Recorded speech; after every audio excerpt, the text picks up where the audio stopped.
dirigé à l'époque par l'empereur de l'Éthiopie Haïlé Sélassié Ier Loyoa, regroupait 32 États indépendants et avait son siège social à Addis Abeba en Éthiopie. Son objectif initial est de tourner la page de l'histoire coloniale et s'aventurer vers une autre direction, celle de réunir les pays africains, de promouvoir la solidarité agissante, de coordonner et d'intensifier la coopération pour une réelle impulsion du continent.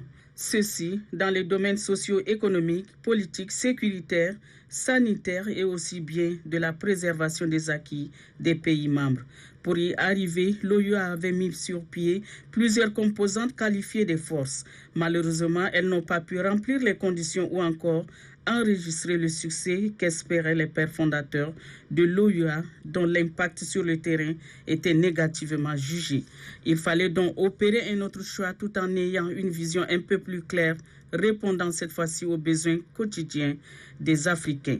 Un regard critique a donc permis de dégager des faiblesses relatives au fonctionnement, au non-partage des mêmes valeurs et à l'insubordination de certains fonctionnaires de l'institution. Des raisons fondamentales sur lesquelles l'on va s'activer pour créer en juillet 2002 à Durban l'Union africaine. Les anciens pays membres de l'Organisation de l'Unité africaine y sont naturellement reversés.